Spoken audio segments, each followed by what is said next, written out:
무거운 물건을 들거나 무리한 운동 등으로 팔꿈치 부위에 통증이 느껴질 때가 있는데요. 팔꿈치 부위 통증 어떻게 치료해야 하는지 화면으로 먼저 확인해 보시죠. 6개월 전부터 팔꿈치가 찌릿하며 시린 증상을 느꼈다는 한 남성. 괜찮아지겠지 하고 방치하다가 점점 통증이 심해져 결국 병원을 찾았답니다. 오른쪽 팔꿈치가 아파서 갔는데요. 일상생활에도 불편할 정도라서 찾아왔습니다. 가장 많이 사용하는 신체 부위 중 하나인 팔. 통증이 발생하면 일상에 큰 불편함을 느끼게 되는데요. 먼저 팔꿈치 통증, 즉 테니스 엘보, 외상과 염증을 주소로 내원하신 분들은 무조건 힘줄에 염증이 있다라고만 설명하지 않고요. 주변의 인대나 신경, 그리고 목에서 내려오는 신경도 함께 검사를 해주어야 합니다. 저 같은 경우엔 처음에 팔꿈치를 구부려보고 펴보는 과정을 통해서 통증이 동반되어 있는지를 보고 팔꿈치 내부에 염증이 있지는 않은지를 먼저 확인을 합니다. 또한 팔꿈치를 내회전, 외회전 하는 과정을 통해서 주변부에 인대의 손상이 있지는 않은지도 보고요. 직접적으로 촉진해 보면서 신경의 자극이 있지 않은지 확인합니다. 또한 주먹을 쥐고 손목을 신전하는 코젠 테스트라고 하는 힘줄 검사를 통해서 힘줄의 염증 정도를 확인하게 됩니다. 팔꿈치의 경우 힘줄, 인대, 신경과 연결되어 있기 때문에 모든 부위의 증상을 확인하고 증상이 있을 경우 함께 치료를 해야 한다고요. 환자분 혹시 뼈 자체에도 문제가 있거나 힘줄에 석회가 있지는 않은지 확인하기 위해서 엑스레이 촬영했는데요.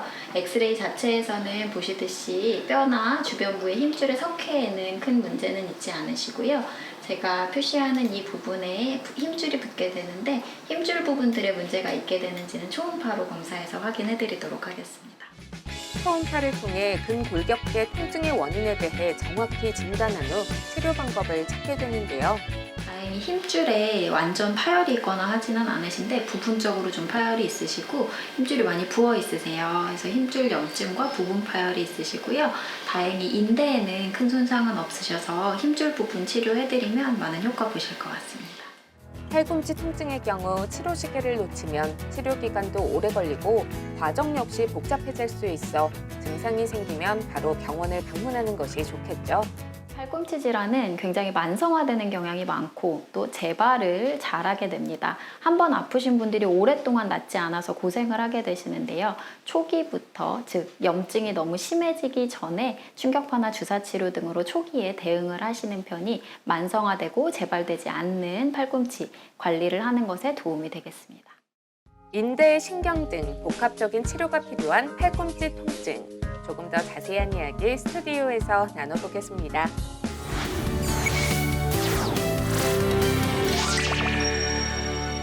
많은 분들이 팔꿈치 통증 때문에 고생하는 분들이 많아서 많은 관심을 갖고 있을 것 같은데 그래서 여러분들에게 도움을 좀 드리기 위해서 정민지 재활의학과 전문의 모셨습니다. 안녕하세요. 안녕하세요. 화면에서 봤지만 이 통증 부위만 문제가 있는 게 아니라 거기에 뭐 신경, 힘줄, 인대까지 모두 신경을 써야 된다고 말씀하셨는데 그 이유가 뭘까요? 흔히들 테니스 엘보라고 하면은 외상과에 붙는 힘줄의 염증만을 생각하는데요. 그렇죠. 실제로는 팔꿈치 외측에 있는 인대나 관절 내부의 염증, 그리고 주변을 지나가는 신경의 자극이 동반되어 있는 경우가 많습니다. 이것들을 놓치고 단순히 힘줄만 치료하다 보면 잘 낫지 않는 테니스 엘보가 되기 때문에 정확한 검사를 통해서 챙겨서 이제 봐야 되는 부분이 되겠습니다. 네. 사실 저도 이제 이 팔꿈치 엘보 때문에 고생을 참 많이 했는데 주로 이제 팔꿈치 말고도 다른 통증을 또 이렇게 호소하는 분들이 많이 계시죠? 네, 반복되는 발목 염좌로 내원하시는 분이 계시는데요. 발목을 반복해서 삐게 되는 경우에는 이제 발목의 감각, 고유 수용성 감각에 대한 재활 운동을 잘 챙겨주는 것이 필요한데요. 보통 우리가 뇌에서 발로만 이제 어떤 방향으로 어떻게 움직이라고 지시를 한다고 생각하는데 실제로는 발에서 내 발이 어디에 있는지를 거꾸로 뇌로 정보를 올려서 전달을 한다고 생각하시면 됩니다. 하지만 염좌가 발생한 뒤에는 이 기능이 깨지게 되기 때문에 다시 발목에서 고유 수용성 감각을 되찾는 재활 운동을 해주는 것이 필요하겠습니다. 통증 치료를 하는데 방법이 참 여러 가지가 있더라고요. 어떤 방법이 좀 도움이 될까요? 충격파 치료나 프롤로 치료 같은 인대를 재생할 수 있는 치료들이 도움이 많이 되겠고요. 또 이러한 치료들을 시행하기 위해서는 내부의 인대 구조까지 잘 확인할 수 있는 초음파 검사가 필요하기 때문에 세계통증학회나 전문적으로 인정받은 초음파 자격증을 보유한 병원에서 치료하실 것을 권고드리고 있습니다. 통증이 오기 전에 미리 예방 차원에서 이런 운동을 좀 꾸준히 하면 도움이 될 것 같다라는 게 있다면 뭐가 있을까요?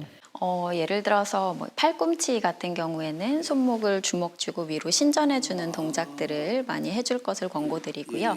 앞서 말씀드린 발목 같은 경우에는 내가 약하다고 생각하는 쪽의 발목으로 한 발로 서서 눈을 감고 균형을 유지하는 동작이나 아니면 흔들리는 우블보드나 앵클패드 같은 곳 위에 서서 공을 던지고 받는 운동을 통해서 발목의 재활 운동을 해볼 수 있겠습니다. 특히 또 주부들 같은 경우는 터널 증후군들이 또 많이 있어가지고 고생을 많이 하시는데 이런 분들도 미리미리 운동을 좀 하면 좀 도움이 될까요? 맞습니다. 스트레칭도 함께 해주시면 큰 도움이 되겠습니다.